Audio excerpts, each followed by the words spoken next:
Judiciary capital చట్టం కూడా చేశారు అసెంబ్లీలో. అసలు ఒక రాజధాని రాజ్యాంగంలో లేకపోతే 3 రాజధానులు ఎలా వచ్చాయి జగన్మోహన్ రెడ్డి గారు?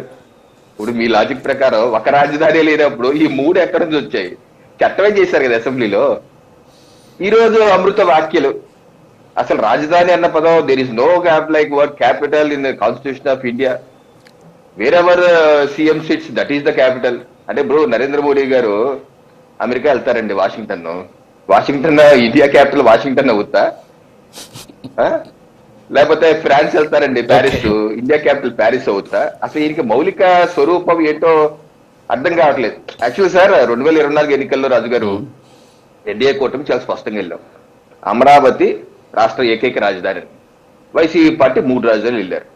ప్రజలు స్పష్టమైన తీర్పిచ్చారు. వైసీపీ పార్టీకి 11 సీట్లు కూర్చోబెట్టారు. కనీసం ప్రతిపక్ష హోదా కూడా ఇవ్వలేదు. ఆ తర్వాత సజ్జల వారు మాట్లాడుతూ మేము పునరాలోచించుకుంటున్నాము, మేము రాజధాని అమరావతికి మేము వ్యతిరేకం కాదు అని ఒక మాట చెప్పారు. అలాగే బొత్స గారు కూడా శాసన మండలిలో మేము దీని మీద పునరాలోచించుకొని మా స్టాండ్ ఏంటో మళ్ళీ చెప్తాం అన్నారు. అంటే అనుకున్నాం మేమందరం రాష్ట్ర ప్రజలు అనుకున్నారు, ఓకే వీళ్ళు క్షరం అయ్యాక వివరం వచ్చిందిలే, కనీసం ఇప్పుడు కన్నా మారతారులే అని చెప్పి అనుకుంటే, ఈరోజు జగన్మోహన్ రెడ్డి గారి వ్యాఖ్యలు చూస్తుంటే ఏ మాత్రం ఏదో ఎలికతోలు తీసి బాగా 100 ఏళ్ళు రుద్దినా దాని రంగుపోదంటారు.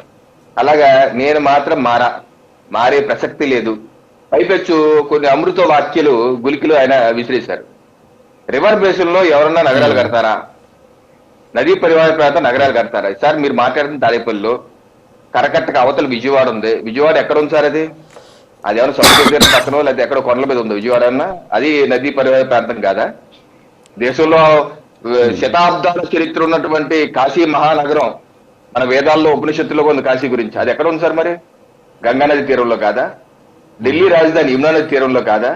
అసలు మన మానవుడి యొక్క నాగరికతకి ప్రాచీన ఆనవాళ్ళు ఉన్నది ఏంటి? భారతదేశ నాగరికత సింధు నాగరికత. సింధు నాగరికత ఎక్కడుంది మాస్టారు?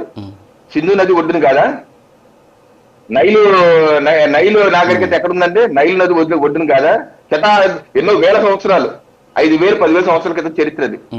అలా నాగరికత పెంచుకుంటే మానవుడు నదీ తీరాల్లో సముద్ర తీరాల్లో ఉంటే ఆ తీరాల్లో కట్టుకుంటారేంటినా? అది మునిగిపోయే ప్రాంతం. సుప్రీంకోర్టు వారు కూడా దీన్ని సుమోటోగా తీసుకోవాలి, అదే they have to look into that. అంటే ఒక విషయం చెప్తారు ఏంటంటే, ఎప్పుడైతే చంద్రబాబు నాయుడు గారు రాష్ట్ర ప్రభుత్వం అప్పుడున్న ఎన్డీఏ ప్రభుత్వం అమరావతి డిక్లేర్ చేశారో, ఆ తర్వాత 2015లో నేషనల్ జాతీయ హరిత ట్రిబ్యునల్లో వీళ్ళు కేసు ఇచ్చారు రాజు గారు. న్యూఢిల్లీ ఎన్జిటి న్యూఢిల్లీ 2015లో. దాన్ని ఆ బెంచ్ విచారించి ఒక నిపుణుల కమిటీ వేసి, ఏది కర్ణాటక సంబంధించిన వాళ్ళు, ఢిల్లీకి సంబంధించిన వాళ్ళు, ఇదంతా నిపుణుల కమిటీ వేసి అధ్యయనం చేసి 150 సంవత్సరాల చరిత్ర కృష్ణానది ఒడ్డున ఏ రకమైన ఫ్లడ్ వచ్చిందని 150 సంవత్సరాల చరిత్ర 1859 చరిత్ర నుంచి పట్టుకుని మొత్తం చూసి నివేదిక సమర్పిస్తే 17/11/2017 ఆన్లైన్ లో ఉంది జడ్జిమెంట్, ఎవరన్నా చూసుకోండి. చాలా స్పష్టంగా ఎన్జిటి తీర్పు ఇచ్చింది. ఇక్కడ ఏ ఇబ్బంది లేదు, హ్యాపీగా కట్టుకోవచ్చు, ఎటువంటి ఫ్లడ్ ప్రాంతం